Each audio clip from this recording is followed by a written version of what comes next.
Hello. तर इथे मसाले भात बनवून चालू होतं. त्याच्यासाठी साहित्य: कोथिंबीर, आलं लसणाची पेस्ट, हिरवी मिरची, लिंबू, कांदा, गाजर, टोमॅटो, शेंगदाणे आणि सोबत वाटाणा.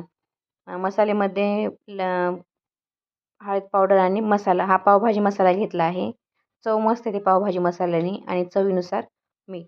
एका पातेल्यामध्ये 5 चम्मच तेल टाकलं आहे. ते गरम झाल्याच्या नंतर मोहरी, जिरे टाकायचे. तडतडल्यानंतर आलं लसणाची पेस्ट, त्याच्यानंतर हिरवी मिरची, ती फ्राय झाल्याच्या नंतर मग कांदा टाकायचा. कांदा असा लालसर होईपर्यंत तळून घ्यायचा. तो झाल्याच्या नंतर शेंगदाणे आणि गाजर टाकायचे.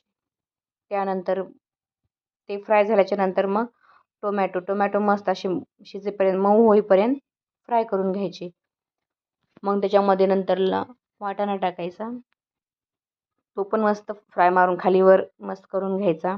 त्याच्यानंतर मग आपले जे मसाले आहेत, जसं की हळद पावडर, पावभाजी मसाला आणि तो मस्त टाकून खालीवर करून घ्यायचा त्याला पण.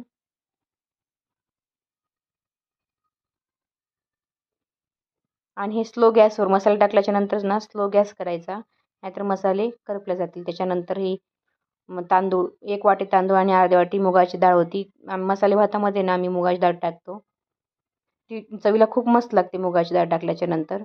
त्यानंतर मग त्याच्यामध्ये पाणी, चवीनुसार मीठ टाकायचं आणि वर थोडीशी कोथिंबीर टाकायची. मग नंतरला ना त्याच्यावर लिंबू पिळून घ्यायचा. लिंबू पिळेल ना तर चव ना अशी खूप मस्त येते. नंतर मस्त शिजवून वाफवून घ्यायचं. खूप मस्त झाला आता मसाले भात. या तुम्ही पण. थँक्यू. सोबत लोणचं. बाय.